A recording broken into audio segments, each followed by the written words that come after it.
धनु राशि वालों, 28 अक्टूबर 2024 से कुछ बहुत बड़ी घटना आपके जीवन काल में घटित होने वाली है। ऐसी घटना जो आपके जीवन की रूपरेखा को बदल करके रख देगी। जी हाँ, अगर आप भी एक धनु राशि के जातक हैं, सेजिटेरियस साइन के, या फिर आपकी लग्न राशि धनु राशि है, तो आज का यह ज्योतिष का कार्यक्रम आप लोगों के लिए बड़ा ही महत्वपूर्ण कार्यक्रम साबित होगा। आज हम बात करने के लिए जा रहे हैं भूमिपुत्र मंगल के राशि परिवर्तन प्रभाव के बारे में।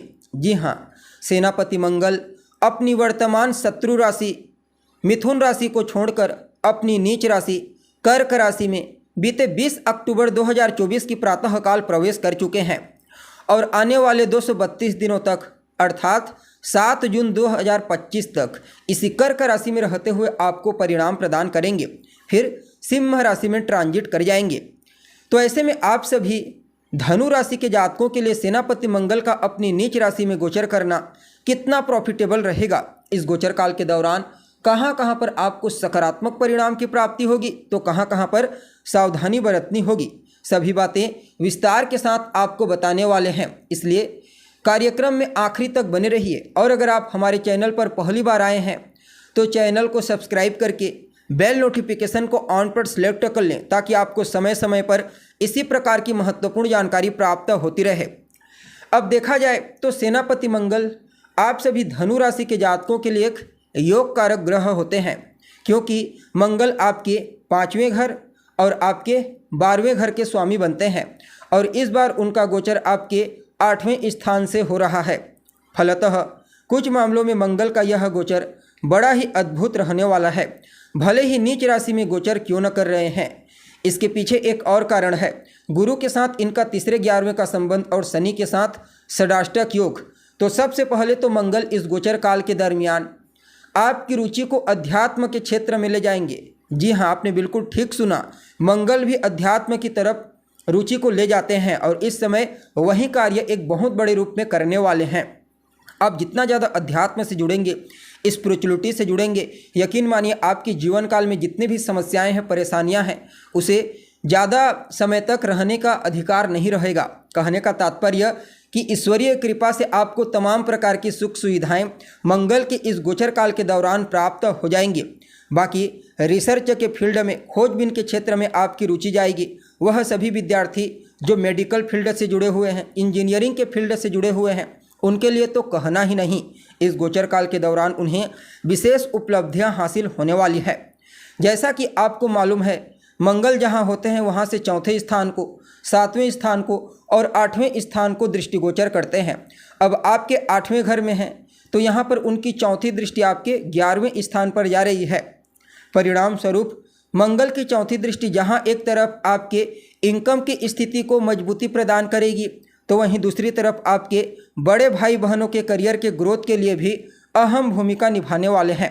हालांकि उनके साथ तालमेल में कुछ कमी आ सकती है, वैचारिक मतभेद हो सकती है, लेकिन इसके बावजूद उनके करियर के लिए और आपके लाभ के लिए मंगल की चौथी दृष्टि वरदान की तरह कार्य करेगी।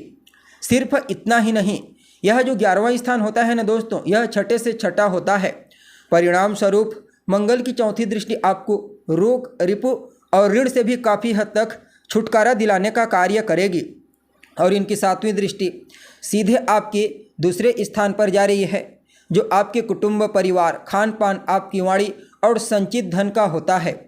जैसा कि आपको यह बात भली भांति मालूम है कि मंगल की दृष्टि या फिर मंगल की प्लेसमेंट उस भाव से संबंधित रिश्तों में गर्माहट उत्पन्न करती है। बाकी भौतिकता के दृष्टिकोण से अत्यंत ही श्रेष्ठ माना जाता है। इसलिए दूसरे भाव पर मंगल की दृष्टि का होना आपकी वाणी में कड़वाहट उत्पन्न करेगा और यह वाणी की कड़वाहट रिश्तों में कमजोरी, तालमेल में कमी, वैचारिक मतभेद, तू मैं की स्थिति उत्पन्न करेगी। तो इस बात का आपको विशेष रूप से ध्यान रखना है, चाहे फिर कुटुंब परिवार के सदस्य हो या फिर सामाजिक लोग या फिर कार्य स्थल पर, हर किसी से बातचीत करते समय अपनी वाणी में शालीनता बरतना आपके लिए बेहद ज़्यादा जरूरी होगा। बाकी मंगल आपको अपनी 7वीं दृष्टि से पैतृक संपत्ति का लाभ दिलाएंगे। पैतृक संपत्ति को बढ़ाने के लिए, संचित धन को बढ़ाने के लिए एक नहीं बल्कि अनेक मौके आपको प्राप्त होंगे। ससुराल पक्ष से भी आपको आर्थिक लाभ दिलाने में अहम भूमिका निभाने वाले हैं। इसके अलावा जो लोग वाणी से संबंधित कार्य करते हैं, यानी कि जिनका काम ही है बोलना, उनके लिए तो कहना ही नहीं। और मंगल की जो 8वीं दृष्टि है वह आपके पराक्रम, पुरुषार्थ, आपके एफर्ट को बढ़ाने का कार्य करेगी। सिर्फ इतना ही नहीं, आपके पराक्रम को बढ़ाने के साथ साथ मंगल आपके कम्युनिकेशन गैप को भी फुल फिलअप करते हुए नजर आएंगे। हालांकि शनि के साथ उनका षडाष्टक योग होगा, इसलिए इस गोचर काल के दौरान कुछ मामलों में सावधानी भी बरतनी होगी।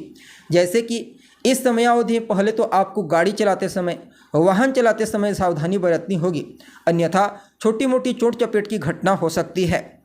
अपने खान पान पर, अपने रहन सहन पर आपको ध्यान देना होगा, अन्यथा पेट से संबंधित तकलीफ आपको होगी। बाकी देवगुरु बृहस्पति का आपके षष्ठ स्थान में होना और शनि के साथ चौथे 10वें का कॉम्बिनेशन बनाना निश्चित तौर पर यह आपको पेट से संबंधित तकलीफ दे सकता है। तो इस बात का आपको इस गोचर काल के दौरान विशेष रूप से ख्याल रखना चाहिए। बाकी पॉजिटिव रूप से मंगल आपको करियर में आगे बढ़ाएंगे, भाग्य का साथ दिलाएंगे, आकस्मिक रूप से लाभ दिलाएंगे, बड़े भाई बहनों के करियर को ग्रोथ करेंगे, तो वहीं आपके संचित धन को बढ़ाने का कार्य करेंगे। लेकिन इन मामलों में आपको सावधानी बरतनी है। अगर हम मंगल के इस गोचर को रेशियो के दृष्टिकोण से देखें तो यह गोचर 73% पॉजिटिव, तो वहीं 27% चुनौतीपूर्ण साबित होगा। इसके अलावा मंगल को ज्योतिष शास्त्र में पराक्रम, पुरुषार्थ, उत्साह, हथियार, क्रोध, अहंकार और वाद विवाद का कारक ग्रह कहा गया है। और जब मंगल पर्सनैलिटी से या फिर किसी भी प्रकार से आपके व्यक्तित्व से नवम पंचम में होते हैं तो विशेष तौर पर एक्टिव हो जाते हैं। इसलिए यह जो समय होगा ना दोस्तों, आप सभी धनु राशि के जातकों के लिए काफ़ी हद तक आपके ऊपर निर्भर करेगा कि इस समय को आप किस प्रकार से आगे लेकर के जाएंगे। अगर आपके पास इतनी बुद्धि है तो इस समय का इस्तेमाल करके अपने आप को विशेष ऊंचाई पर ले जा सकते हैं, या फिर समय ऐसे ही व्यतीत होता चला जाएगा। बाकी सेनापति मंगल के इस गोचर प्रभाव को अपने अनुकूल बनाने के लिए, श्रेष्ठ बनाने के लिए सबसे पहले तो ओम ब्रीम बृहस्पतये नमः इस मंत्र का रोजाना 108 बार जाप करना, कम से कम 3 माला या फिर 5 माला आपके लिए विशेष फायदेमंद रहेगा। आप मंगलवार के दिन अपने माथे पर लाल चंदन का तिलक लगाएं, गाय की सेवा करें। खास करके बुधवार, गुरुवार और शुक्रवार के दिन गाय की सेवा करना, गाय को हरा चारा खिलाना आपके लिए विशेष फायदेमंद रहेगा। तो दोस्तों, उम्मीद करते हैं जानकारी आपको पसंद आई होगी। जानकारी अच्छी लगे तो इसे अपने दोस्तों के साथ, अपने रिश्तेदारों के साथ शेयर अवश्य करें। अभी के लिए बस इतना ही। पुनः मुलाकात होगी एक नए और ताज़ा एपिसोड में। तब तक के लिए आप हमें इजाज़त दीजिए। नमस्कार।